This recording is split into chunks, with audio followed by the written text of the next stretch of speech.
Assalamualaikum warahmatullahi wabarakatuh. Perkenalkan, nama saya Salma Karami dari kelas 12 akan mempresentasikan tentang pembabakan zaman batu. Pembabakan zaman praaksara berdasarkan arkeologi atau benda peninggalan sejarah dibagi menjadi dua, yakni zaman batu dan zaman logam. Zaman batu adalah periode di mana manusia purba hidup dengan peralatan yang terbuat dari batu. Pembabakan atau pembagian pada zaman batu yaitu yang pertama zaman batu tua atau Paleotikum, yang kedua atau Mesolitikum, yang ketiga zaman batu muda atau Neolitikum, dan yang terakhir zaman batu besar Megalitikum. Nah, zaman batu tua atau Paleotikum diperkirakan berlangsung sejak kurang lebih 600 tahun yang lalu. Pada periode ini, kemampuan manusia purba masih sangat terbatas dan untuk memenuhi kebutuhan hidup mereka sepenuhnya bergantung pada keadaan alam.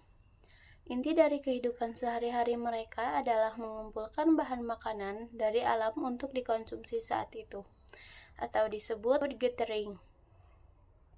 Oleh karena itu, tempat tinggal mereka berpindah-pindah atau nomaden, tergantung pada daerah yang masih subur dan banyak menyediakan bahan makanan seperti binatang buruan.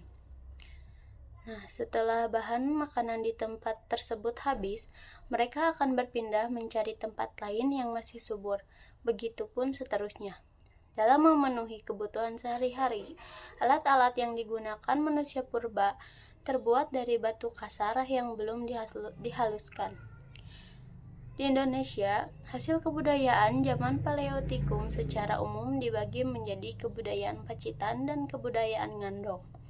Karena peninggalannya banyak ditemukan di dua wilayah tersebut, hasil kebudayaan Pacitan adalah kapak panetak, kapak genggam, dan kapak perimbas. Sedangkan hasil kebudayaan Ngandong adalah alat-alat dari batu, tulang binatang, tanduk rusa, dan plake. Selanjutnya, zaman batu tengah. Zaman batu tengah dikenal juga sebagai zaman Mesolitikum atau batu Madia. Ciri utama peradaban pada periode ini adalah kehidupan semi-nomaden, di mana sebagian manusianya yang telah hidup menetap di gua-gua dan yang lainnya masih berpindah-pindah. Selain food gathering, manusia purba mulai mengenal tradisi bercocok tanam.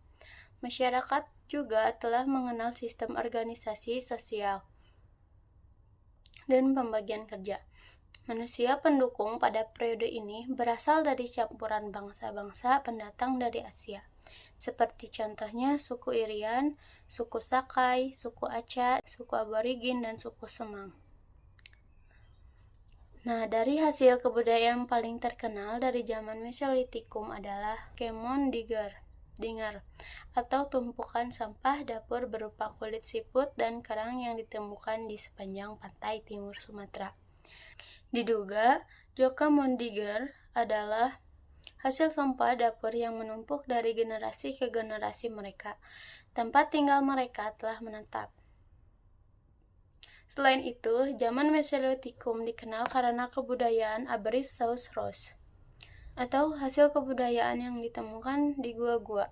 Pada periode ini juga ditemukan kapak genggam yang disebut pebble dan kapak pendek berbentuk setengah lingkaran. Nah, pada zaman batu muda atau Neolitikum, manusia prasejarah menggunakan alat-alat dari batu yang telah dihaluskan. Pada periode ini, terjadi perubahan yang cukup mendasar dari food gathering menjadi food producing alias membuat makanan sendiri. Masyarakat diduga telah mengenal tradisi pertukaran barang atau dagang dan mengembangkan kebudayaan agraris walaupun dalam tingkatan yang masih sangat sederhana. Selain itu, manusia purba di zaman Neolitikum mampu membangun tempat tinggal permanen secara rumah sederhana, membuat kerajinan, membuat aturan hidup bersama, dan memiliki kepercayaan terhadap arwah. Manusia pendukung kebudayaan Neolitikum adalah manusia proto-Melayu yang hidup pada 2000 sebelum Masehi, seperti suku Nias, Toraja, Dayak, dan Sasak. Benda-benda peninggalan dari zaman batu muda relatif lebih maju, Karena selain diasah atau dihaluskan, pembuatnya mulai memperhatikan nilai seninya. Hasil kebudayaan yang dimaksud berupa kapak lonjong, kapak bahu, kapak persegi, dan tembikar. Selanjutnya, zaman batu besar. Ciri terpenting dari zaman megalitikum adalah manusia pendukungnya telah menciptakan bangunan dari batu yang berukuran sangat besar. Masyarakat zaman megalitikum mempunyai tempat tinggal tetap dan memenuhi kebutuhan sehari-harinya dengan bercocok tanam, beternak, menjadi nelayan, dan membuat alat-alat dari gerabah. Selain itu, masyarakatnya menganut sistem kepercayaan terhadap nenek moyang mereka. Nah, untuk menghormati nenek moyang, mereka akan membuat bangunan tertentu sebagai tempat pemujaan dan memberikan sesajen. Jenis manusia pendukung pada periode ini sama dengan masyarakat yang hidup pada zaman Neolitikum, yakni manusia Proto-Melayu yang hidup pada 2000 sebelum Masehi, seperti suku Nias, Toraja, Dayak, dan Sasak. Hasil kebudayaan zaman megalitikum terdiri dari menhir, dolmen, sarkofagus, kubur batu, punden berundak, dan arca. Nah, segitu yang dapat saya presentasikan. Mohon maaf bila ada kesalahan kata atau materinya. Saya minta maaf. Wassalamualaikum warahmatullahi wabarakatuh.